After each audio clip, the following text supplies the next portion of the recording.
मनवेंद्र नाथ राय एक भारतीय कम्युनिस्ट क्रांतिकारी, कट्टरपंथी कार्यकर्ता और राजनीतिक सिद्धांतकार थे। साथ ही साथ वह 20वीं शताब्दी में एक प्रसिद्ध दार्शनिक भी थे। रॉय मैक्सिकन कम्युनिस्ट पार्टी और भारतीय कम्युनिस्ट पार्टी के संस्थापक भी रहे थे।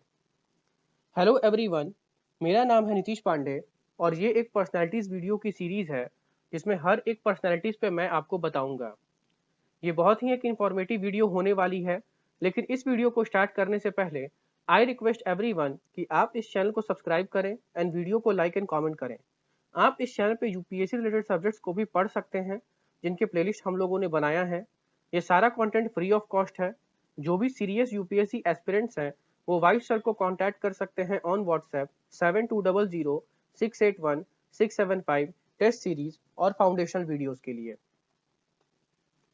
Early life and education. M.N.. Roy का जन्म 21 मार्च 1887 को अर्बेलिया बंगाल प्रेसिडेंसी में हुआ था। रॉय ब्राह्मणों के परिवार से थे। उनके पिता और दादा दोनों मिडनापुर में पुजारी थे। हालांकि उनके पिता बाद में कुछ अन्य काम खोजने के लिए अर्बेलिया चले गए और अंततः अर्बेलिया से एक स्थानीय स्कूल में संस्कृत शिक्षक के रूप में काम करना शुरू कर दिया। रॉय शुरू में उस स्कूल में पढ़ते थे जहां उनके पिता पढ़ाते थे।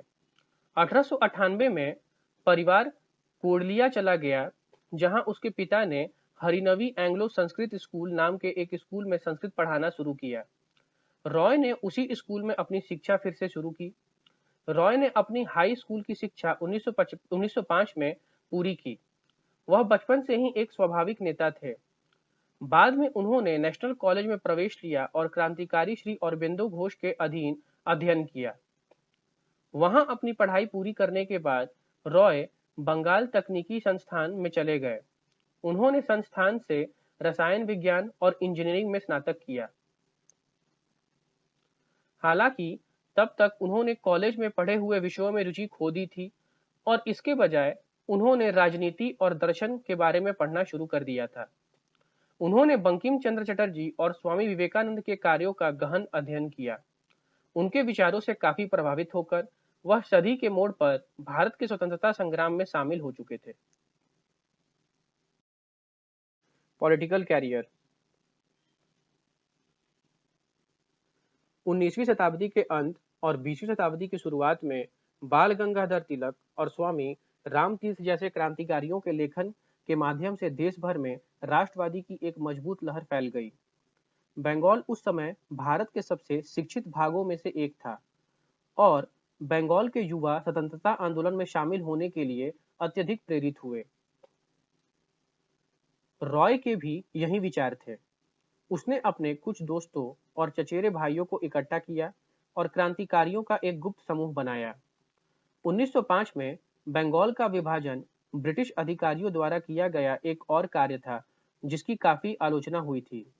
रॉय ने इस अवसर का उपयोग किया और अपने विचारों को और अधिक जोश के साथ फैलाना शुरू किया। 1907 में रॉय और कुछ अन्य क्रांतिकारियों ने अपने उद्देश्य के लिए धन इकट्ठा करने के लिए लूट की योजना बनाई। 1910 में उन्हें हावड़ा शिवपुर साजिश में शामिल होने के आरोप में गिरफ्तार कर लिया गया था। तब तक वह जान चुके थे कि यदि वह अंग्रेजों के खिलाफ अपने संघर्ष को सफल बनाना चाहते हैं तो उसे कुछ महत्वपूर्ण करने की जरूरत है। 1915 में प्रथम विश्व युद्ध जोरों पर था। जर्मनी और ब्रिटेन एक दूसरे के खिलाफ लड़ रहे थे। रॉय ने सोचा था कि अंग्रेजों के खिलाफ युद्ध में जर्मनी का अच्छा सहयोगी साबित होंगे। इसलिए उन्होंने एक नकली पासपोर्ट बनाया और 1915 में जर्मनी के लिए भारत छोड़ दिए। उन्हें अंग्रेज के खिलाफ एक शक्तिशाली विद्रोह खड़ा करने के लिए हथियार, गोला बारूद और धन इकट्ठा करने के लिए भेजा गया था। उसे मदद का वादा किया गया था, लेकिन आखिरकार कुछ भी नहीं दिया गया। अगले कुछ महीनों में रॉय ने जापान, कोरिया, चीन और फिलीपींस जैसे कई देशों की यात्रा की, लेकिन असफल रहे। अंत में कई प्रयासों के बाद वह 1916 में सैन फ्रांसिस्को में उतरे। पकड़े जाने से बचने के लिए उसने अपने नाम बदलकर मनवेंद्र नाथ रॉय कर लिया। बाद में वह न्यूयॉर्क शहर चले गए। पढ़ने की उनकी प्यास के कारण वे अक्सर न्यूयॉर्क पब्लिक लाइब्रेरी जाते थे। वह एक ही समय में कई अमेरिकी कट्टरपंथियों से भी मिला करते थे। भारत में अपने कारणों के लिए कुछ मदद पाने के लिए उनसे दोस्ती कर रहे थे। जल्द ही उन्होंने समाजवाद के बारे में अध्ययन करना शुरू कर दिया। समाजवाद एक राजनीतिक विचारधारा जिससे उन्हें पहले नफरत थी। हालांकि जैसे ही उनके इसके बारे में विस्तार से पढ़ा, उन्होंने महसूस किया कि वे स्वयं एक समाजवादी थे। वह 1917 में मैक्सिकन कम्युनिस्ट पार्टी के गठन के पीछे लोगों में से एक थे।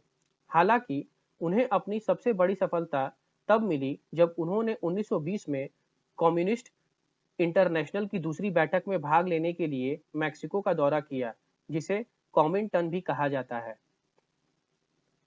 1925 में उन्होंने कम्युनिस्ट पार्टी ऑफ इंडिया की नींव रखी और इसका प्रचार प्रसार करते हुए कई पत्रिकाएं लिखीं। उन्होंने तर्क दिया कि साम्यवाद निचले स्तर के कार्यकर्ताओं के बारे में चिंतित था और जनता को लाभान्वित करेगा। इसने मजदूर वर्ग के लोगों और किसानों को प्रेरित किया, जिन्होंने देश भर में कई आंदोलन का आयोजन किया। रॉय ने संविधान सभा बनाने का विचार भी प्रस्तावित किया था, जिसने स्वतंत्रता के बाद भारत का संविधान बनाया था। कट्टरपंथी लोकतंत्र के उनके विचारों को कांग्रेस ने स्वीकार नहीं किया और उन्होंने 1940 में पार्टी छोड़कर अपनी रेडिकल डेमोक्रेटिक पार्टी बनाई। उन्होंने अपने जीवन के अंतिम वर्ष विश्वविद्यालयों में भाषण देने और किताब लिखने में बिताए।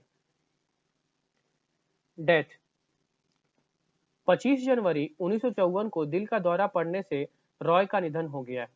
उनकी मृत्यु के समय उनकी आयु 66 वर्ष थी। तो ये थी एम एन रॉय की जीवनी। आशा करते हैं कि आपको ये वीडियो इंफॉर्मेटिव लगी होगी। तो इस वीडियो को आप लाइक कीजिए, कमेंट कीजिए, चैनल को सब्सक्राइब कीजिए। जय हिंद, जय भारत।